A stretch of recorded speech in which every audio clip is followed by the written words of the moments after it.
اللہ کی عبادت و بندگی کے لیے سب سے پہلا گھر جو لوگوں کے لیے بنایا گیا وہ وہی ہے جو مکہ میں ہے، جو باعث خیر و برکت اور ساری دنیا کے لیے ہدایت ہے۔ اس میں کھلی نشانیاں ہیں، جیسے مقام ابراہیم،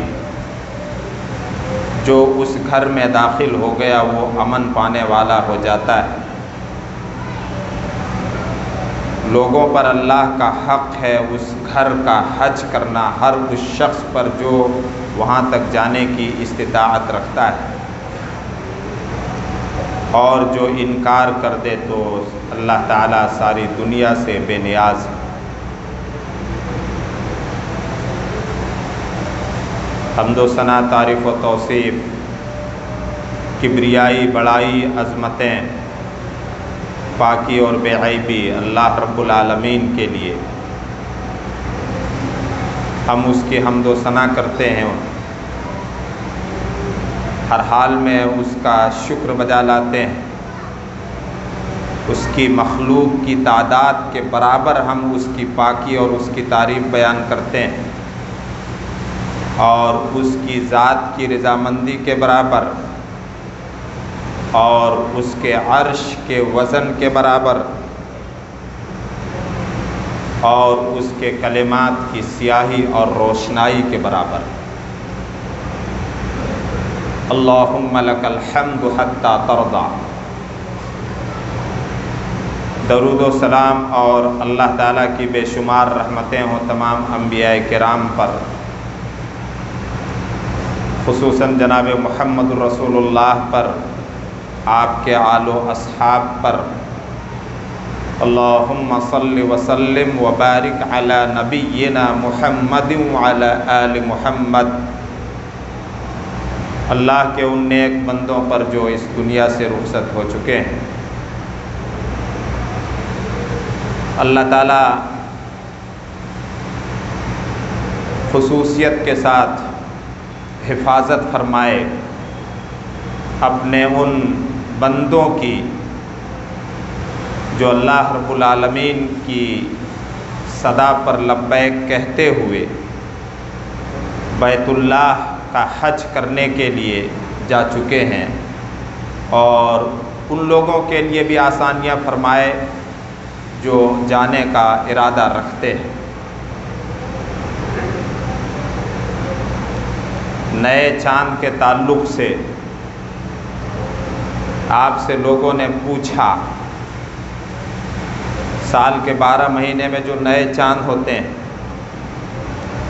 تو اللہ نے اس کا جواب دیا، وَيَسْأَلُكَ النَّاسُ عَنِ الْأَهِلَّةِ قُلْ هِيَ مَوَاقِيتُ لِلنَّاسِ وَالْحَجِّ۔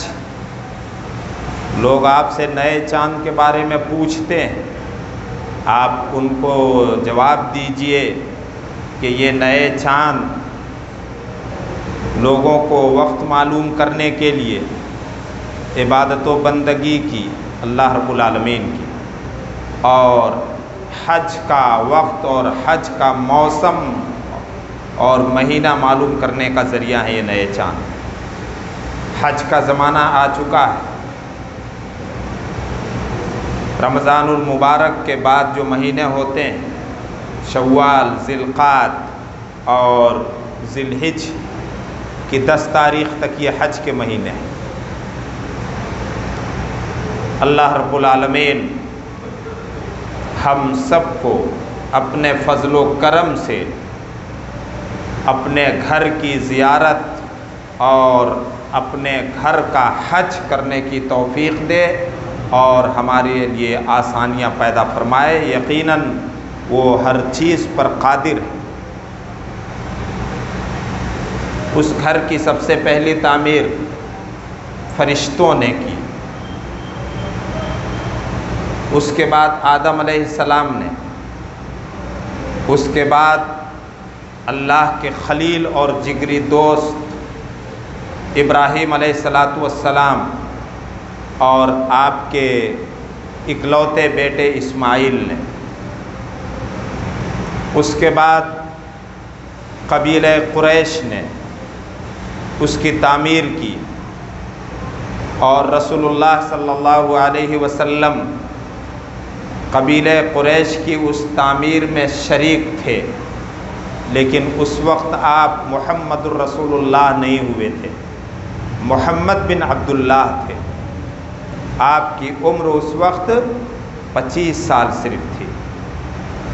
اس کے بعد چوتھی مرتبہ اس کی تعمیر عبداللہ ابن زبیر رضی اللہ تعالی عنہ نے اپنی خلافت کے دور میں کیا۔ حضرت ابراہیم علیہ السلام اپنے بیٹے اسماعیل کے ساتھ جب خانہ کعبہ کی تعمیر کر رہے تھے، اس وقت ان کی زبان مبارک سے جو دعائیں نکلیں، ان دعاؤں میں ساری انسانیت کے لیے اور خاص طور سے مسلمانوں کے لیے بڑی ہدایت و رہنمائی ہے۔ اللہ تعالیٰ نے ان دعاؤں کو قرآن کریم میں جگہ دی اور ہم مسلمانوں کو یہ سکھا دیا کہ تم کوئی بھی چھوٹی بڑی عبادت کرو، ابراہیم کی اس دعا کو نہ بھولنا۔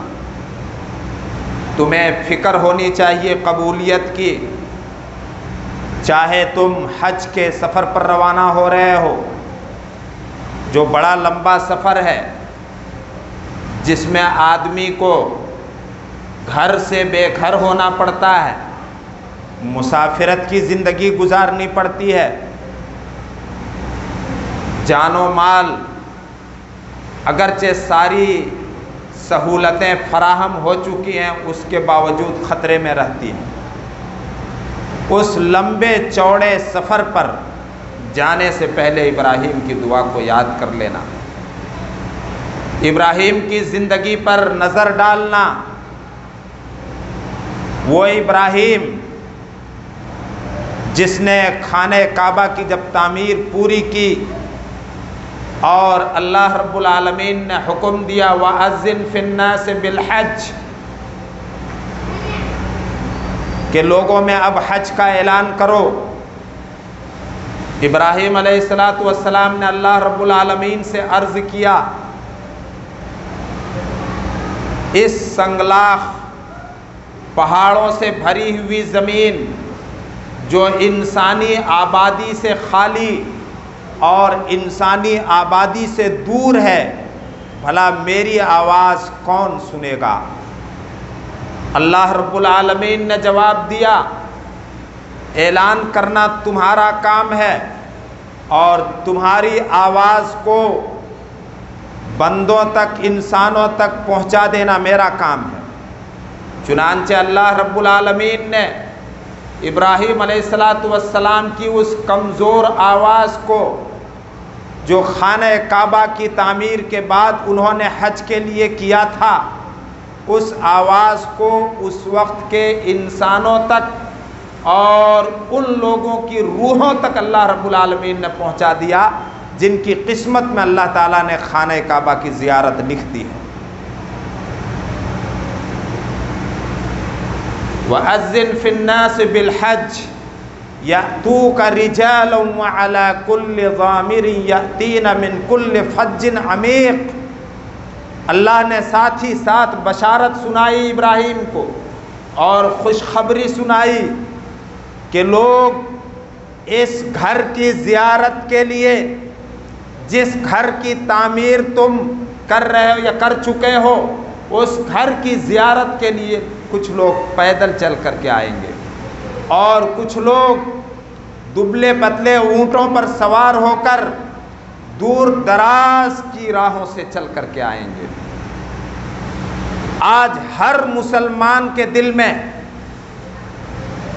اس گئے گزرے زمانے میں بھی ہر مسلمان کے دل میں تقریباً اس گھر کی زیارت کا شوق رہتا ہے۔ اللہ تعالیٰ سب کے شوق اور سب کی آرزو کو پوری فرمائے۔ ایک حاجی جب سفر حج پہ نکلتا ہے، ایک معتمر عمرہ کرنے والا جب سفر حج پر نکلتا ہے، تو وہ ناتواں، کمزور اور گنہگار ہونے کے باوجود اللہ رب العالمین کا مہمان ہوتا ہے۔ اللہ اکبر۔ نبی اکرم صلی اللہ علیہ وسلم نے ارشاد فرمایا الحاج والمعتمر وفد اللہ، کہ حج کرنے والا اور عمرہ کرنے والا اللہ کا مہمان ہے۔ دعاہم فاجابوہ، اللہ نے ان کو بلایا، انہوں نے اللہ کی دعوت اور پکار پر لبیک کہا اور حاضری دی۔ وسألوہ فاعطاہم، اللہ رب العالمین سے اللہ کے وہ مہمان وہاں پہنچ کر کے اپنے دین و دنیا کی بھلائی کے لیے جو دعا مانگتے ہیں اللہ تعالیٰ ان کی دعاؤں کو قبول فرماتا ہے۔ اللہ کے نبی صلی اللہ علیہ وسلم نے یہ بھی ارشاد فرمایا اور ہر سال سنتے بھی ہیں اور اکثر بھائیوں کو یہ حدیث یاد بھی ہے، من حج للہ، جس نے اللہ کی رضا کے لیے حج کیا، اللہ کو خوش کرنے کے لیے، اللہ کی خوشنودی پانے کے لیے، فلم یرفث، اس نے کوئی بیہودہ، بے حیائی اور بے شرمی کا کام نہیں کیا حج کے سفر کے دوران، نہ کوئی ایسی بات کی، ولم یفسق، اور نہ ہی اللہ کی نافرمانی اور گناہ کا کوئی کام کیا، رجع کیوم ولدتہ امہ، تو وہ گناہوں سے اس طرح سے پاک و صاف لوٹتا ہے کہ جس دن اس کی ماں نے اس کو جب جنم دیا تھا تو اس دن وہ جیسے گناہوں سے پاک و صاف تھا۔ یہ مقام کب ملتا ہے؟ حاجی صاحبان جو حج سے فارغ ہو چکے ہیں وہ سنیں، اور جو لوگ حج کے سفر پر روانہ ہو چکے ہیں اللہ تعالیٰ ان کے اندر وہ جذبہ پیدا فرما دے کہ وہ اپنے رب کو راضی اور خوش کر سکیں، اور جب حج کے سفر سے لوٹیں تو وہ گناہ سے اس طرح سے پاک و صاف ہوں جس طرح سے وہ اپنے جنم دن میں پاک و صاف تھا گناہوں سے۔ سب سے پہلے قبولیت کی فکر ہونی چاہیے۔ ہم کوئی بھی عبادت کریں تو ہمیں اس بات کی فکر ہونی چاہیے کہ ہم عبادت اس طریقے پر کریں اور اللہ رب العالمین کو راضی اور خوش کرنے کے لیے کریں تاکہ وہ عبادت ہماری قبول ہو جائے۔ حضرت ابراہیم علیہ السلام نے دعا کی تھی خانہ کعبہ کی تعمیر کے وقت، ربنا تقبل منا انک انت السمیع العلیم، کہ میرے رب، اے ہمارے رب، تو نے ہماری ساری عبادتوں کو قبول فرمایا، ہم وطن سے بے وطن ہوئے تیرے دین کے لیے، وطن کی ہم نے قربانی پیش کی، تو نے قبول فرمایا، ہم نے اپنے رشتہ داروں کی محبت کو تیری محبت پر قربان کر دیا۔ اللہ اکبر۔ اپنوں کی محبت کو اللہ کی محبت اور رضا کے لیے قربان کرنا۔ حاجی صاحبان سنیں، نمازی صاحبان سنیں اور سارے مسلمان سنیں، آج ہمیں اپنی قوم، اپنے خاندان اور اپنے عزیزوں اور اپنے رشتہ داروں کی محبت اور خوشی زیادہ عزیز اور پیاری ہے قوم پرستی اور ذات پرستی اور اقربا پرستی کے اس دور میں اللہ رب العالمین کی محبت سے۔ اللہ کے رسول نے اعلان کر دیا ہے، تم بھلے حج کر لو، عمرہ کر لو، نمازیں پڑھو، روزے رکھو، زکوٰۃ دو، لیکن تمہارا ایمان اس وقت تک پورا نہیں ہو سکتا جب تک کہ تمہاری نظر میں اللہ کی محبت سب سے زیادہ نہ بیٹھ جائے، اللہ اور اس کے رسول کی محبت سب سے زیادہ نہ ہو، اللہ اور اس کے رسول کی اطاعت اور پیروی میں اپنی ساری خواہشوں کو قربان نہ کر دے۔ یاد رکھیے گا، اپنوں کی محبت کو اللہ کی محبت کے لیے قربان کر دینا یہ کوئی آسان کام نہیں ہے۔ ابراہیم علیہ السلام نے سب سے پہلے توحید کا اعلان کس طرح سے کیا تھا؟ ابھی اپنے ملک عراق میں ہیں، اپنی جنم بھومی اور شہر میں ہیں، سب کو خطاب کر کے کہا انی وجہت وجہی للذی فطر السماوات والارض حنیفا وما انا من المشرکین۔ یہ اعلان ابراہیم نے سب سے پہلے کیا کہ میں تم سب سے کٹ کر ایک اللہ کی طرف متوجہ ہو رہا ہوں جو آسمان و زمین کا پیدا کرنے والا ہے۔ اب میں تم مشرکوں کے ساتھ نہیں رہ سکتا۔ ساری رشتہ داریوں کو انہوں نے قربان کر دیا اللہ کے رشتے پر، اللہ کی محبت پر۔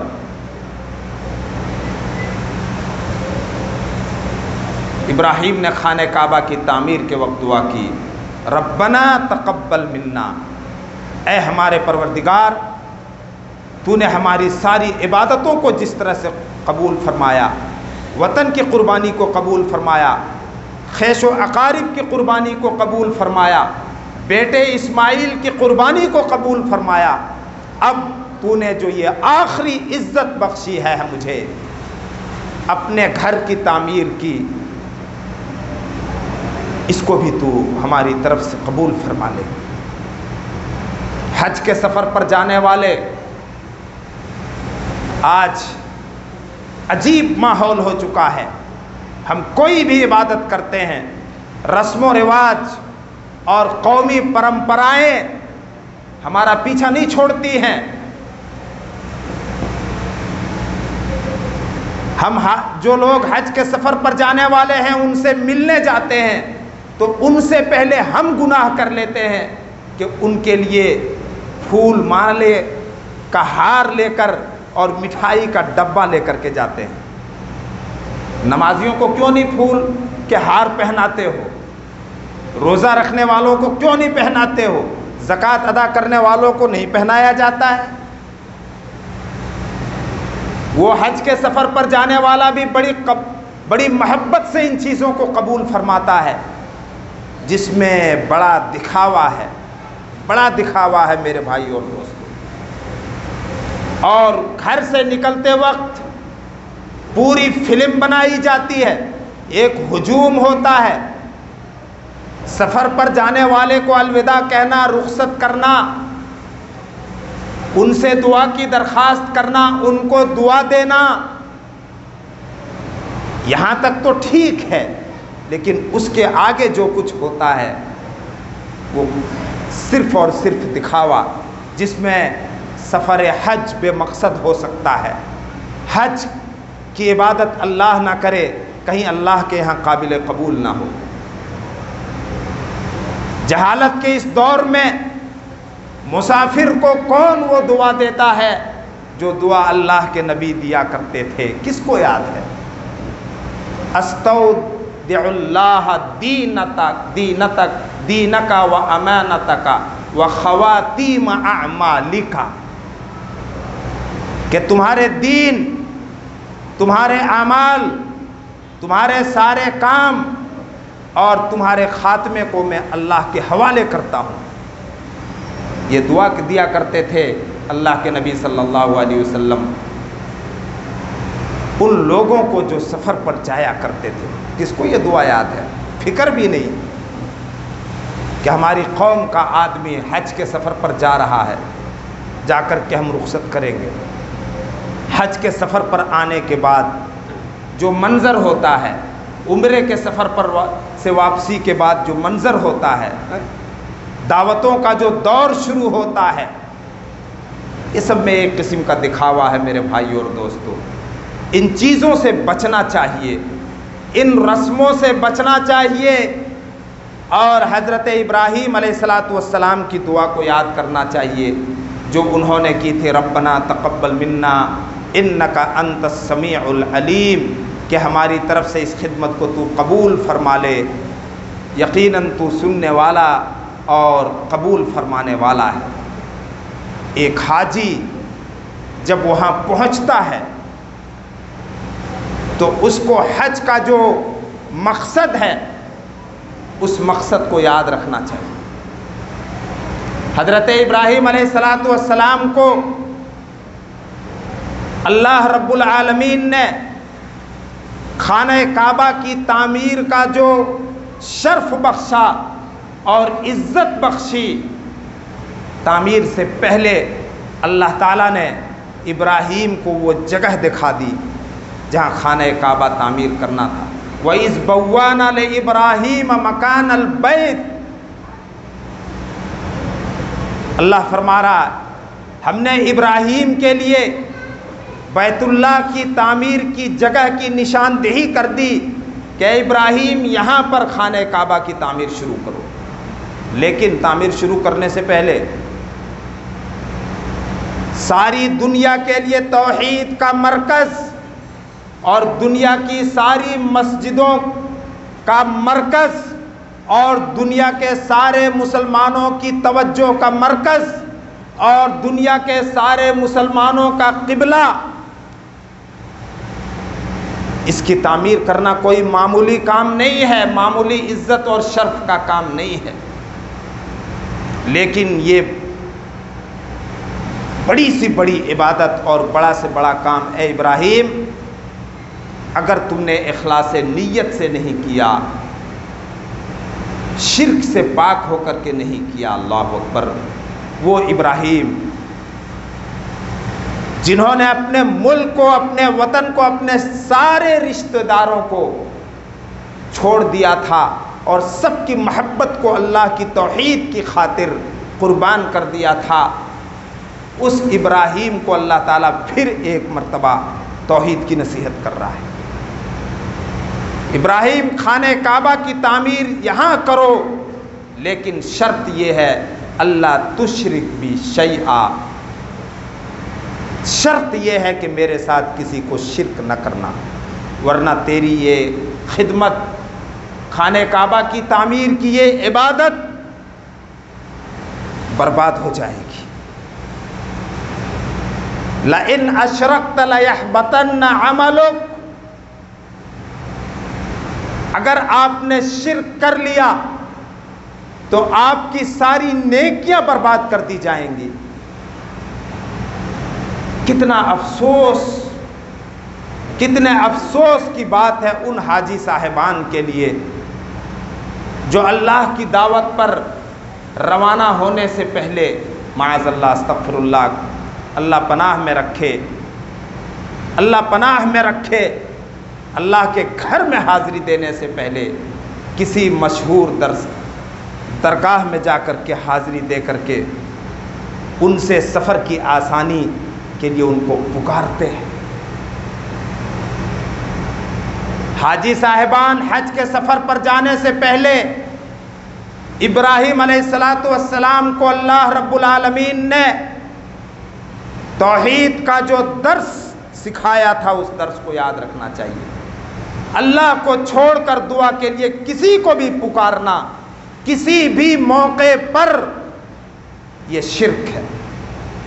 قرآن کریم میں اس جملے کو اللہ رب العالمین نے بار بار دہرایا ہے، وَلَا تَدْعُوا مَعَ اللَّهِ أَحَدًا، اللہ کے ساتھ کسی کو معبود نہ پکارنا، اللہ کو بھی پکار رہے ہو، دوسرے کو بھی پکار رہے ہو، یہی شرک ہے، اور اہل مکہ یہی شرک کیا کرتے تھے۔ وہ اللہ کا انکار نہیں کرتے تھے مکہ کے مشرکین، ابو جہل نے کبھی اللہ کا انکار نہیں کیا، ابو لہب نے اللہ کا انکار نہیں کیا، لات و عزا اور منات کے پجاری اللہ کا انکار نہیں کرتے تھے، وہ اللہ کو بھی پکارتے اور لات و عزا اور منات کو بھی پکارتے تھے، جیسے کہ اپنے ملک میں معاذ اللہ استغفر اللہ کے ساتھ کتنے ان بزرگوں کو، اللہ کے نیک بندوں کو پکارتے ہیں جو اس دنیا سے رخصت ہو چکے ہیں۔ یہی حال اہل مکہ کا تھا۔ ابراہیم کو اللہ رب العالمین نے خانہ کعبہ کی تعمیر شروع کرنے سے پہلے، نیو رکھنے سے پہلے، ابراہیم تعمیر شروع کرنے سے پہلے نیت خالص کر لو، اللہ تشرک بی شیئا، کسی کو میرے ساتھ شریک نہ ٹھہرانا، میرے ساتھ کسی کو نہ پکارنا، اور میرے اس گھر کو طواف کرنے والوں کے لیے، نماز پڑھنے والوں کے لیے، رکوع اور سجدہ کرنے والوں کے لیے پاک و صاف رکھنا۔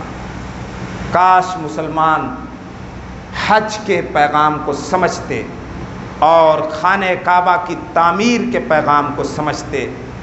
انشاءاللہ تعالی اس عنوان پر اور کچھ باتیں آئندہ جمعے کے خطبے میں عرض کی جائیں گی۔ اللہ رب العالمین ہمارے حال پر رحم فرمائے، اللہ تعالی ہم سب کو اپنے گھر کی زیارت اور حج کرنے کی توفیق دے، ہمارے لیے آسانیاں فرمائے، اور جو حج کے سفر پر نکل چکے ہیں اللہ تعالیٰ ان کی ہر طرح سے حفاظت فرمائے، اور حج کے پورے پروگرام کو اللہ رب العالمین خیر و خوبی کے ساتھ کامیابی عطا فرمائے۔ یاد رکھیے گا، اگر حج میں کسی قسم کی معمولی بھی غلطی ہوتی ہے تو دنیا کا یہ دشمن میڈیا، اسلام دشمن میڈیا اس کو اس طرح سے پھیلاتا ہے گویا کہ آسمان گر گیا ہو۔ لہٰذا حج کے پورے پروگرام کے لیے دعائے خیر کرتے رہنا چاہیے۔ اللہ تعالیٰ سب کو جو وہاں پہنچ چکے ہیں خیریت سے رکھے، اور ان سب کو حج مبرور کرنے کی توفیق دے، اور جب وہ لوٹیں تو حج کے مقاصد اور پیغام کو اپنے ساتھ لے کر خیر و عافیت کے ساتھ لوٹیں۔ بارک اللہ لنا ولکم فی القرآن الحکیم ونفعنا وإیاکم بالآیات والذکر الحکیم، انہ تعالی جواد کریم ملک رؤوف الرحیم۔